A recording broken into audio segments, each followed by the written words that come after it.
We constantly make decisions in our life, from choosing what to cook for dinner to deciding whether to accept a job that's amazing but far from our family. Unfortunately, we don't always choose wisely and often miss the desired outcome. There are many reasons why this happens. Today we'll focus on the 5 most important psychological traps our mind radiates for us, and we'll see how they lead to us making mistakes. Hello everyone and welcome! I'm Luca and this is School of Thinking, the channel in which you will find ideas and tools that will teach you how to think better. See if you can answer these questions. Is Turkey's population greater than 35 millions? How many people do you think live in Turkey? The number in the first question, 35 millions, influences most people when they answer the second one. It's been proven that if the number in the first question is higher, say 100 millions, the average answer for the second question is considerably higher as well. This phenomenon is called anchoring and consists in giving too much importance to the first information we receive, even if it's irrelevant to the decision we have to make. Anchoring influences our daily life. For example, a friend's negative comment about a person we don't know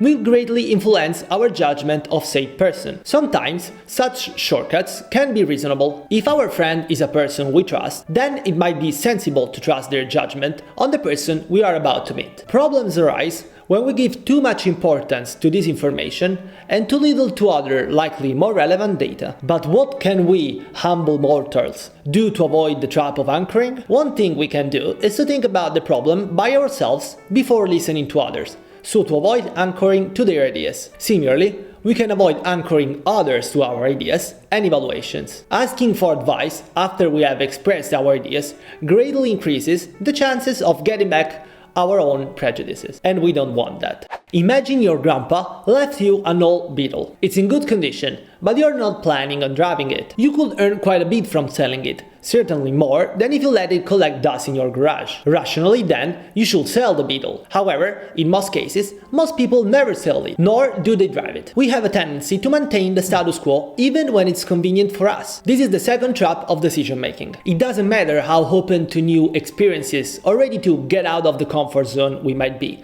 We all end up making convenient decisions. Taking action to change something means taking into account that we might make mistakes or be criticized. If we remain in our comfort zone, instead, we avoid any potential risk. In a famous experiment, a group of people were randomly given a piece of chocolate or a cup. Afterwards, they were asked if they wanted to swap the gift they had received with the other one. Since the gifts were distributed randomly, you might expect that at least half of the people swapped theirs, but actually only 1/10 of the people did it, whilst the remaining 90% kept their initial gift. Why? Why? Because they were afraid they might make a mistake in swapping their gift. So, in order to avoid that mistake, they choose to keep things as they were. To avoid falling for this behavior, we can ask ourselves, will they choose the status quo if it weren't the status quo? Getting back to the first example, if we had to choose between having a dusty Beetle in the garage or an extra $1,000 in our bank account, what will we choose? Have you ever kept on watching a TV series you don't like only because you had already watched the first 3 seasons? This is the third trap, the sunk cost bias. This bias pushes us into making decisions that justify our past choices, even if those choices don't really make sense. It's incredibly common and has repercussions in daily life of all of us. Another slightly more delicate example. We find this bias when we stay in a relationship that isn't giving us joy anymore, simply because we have put a lot of time and energy into it. This mistake is the reason why we stay true to hopeless investments even when we know they won't lead us anywhere, or even worse, they lead to damage or loss. Dropping them will mean admitting we made a mistake or wasted time, and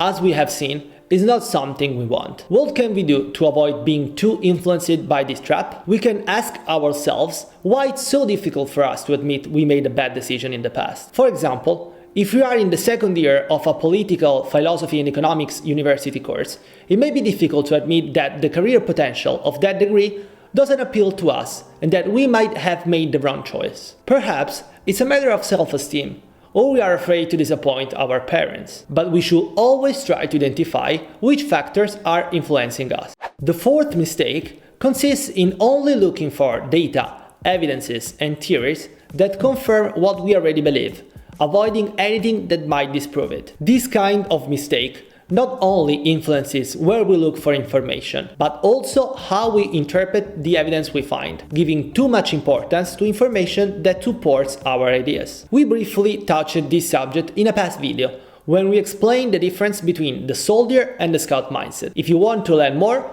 click up here. We can find this bias when we are browsing Instagram. We usually give more credit to posts that confirms our prejudices. Even if we think of ourselves as rational and impartial, we feel better if we can say, "See, I was right," rather than admitting we were wrong. The first thing we can do to avoid this mistake is to systematically make sure we are examining all data with the same accuracy, avoiding our tendency to accept only whatever supports our pre-existing ideas. We also recommend this practical exercise. Think about one of your strong beliefs and ask yourself, what kind of information might change my mind? Contrary to what we usually do, this practice consists in actively looking for ways to change our point of view. Researchers Tversky and Kahneman discovered the fifth and last trap, framing, with a brilliant experiment. They asked two groups of people to picture the following situation. The US government wants to curb the effects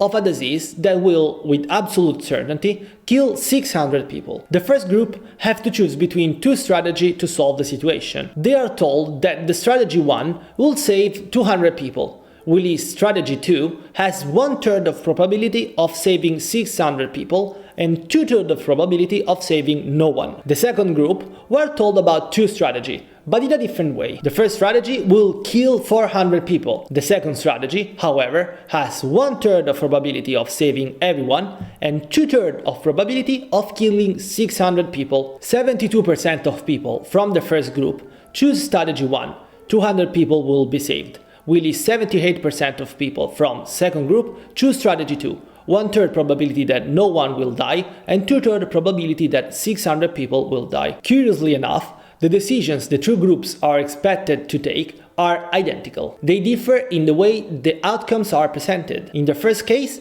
the focus is on the number of people saved, while in the second example, it's on the people that will die. This experiment teaches us that when we have to make a decision, we tend to give too much importance to the way information is presented to us. In order to decide at the best of our abilities, we have to make sure we correctly approach the problem. Imagine you have to choose where you are going on holiday this summer. Making a decision will be considerably different if you ask yourself, where can I go so that my holiday won't suck? Rather than, where can I go to spend an amazing holiday? Focusing on the negative aspects is very different from focusing on the positive aspects. In order to frame decisions in an efficient way, it's essential that we try to formulate the problem in different ways and in complete autonomy. We analyze 5 traps that keep us from making good decisions, and some of the ways in which we can avoid them. Let us know in the comments which of these mistakes you make more frequently, and what's your plan to stop making them. We'll see you in the next video.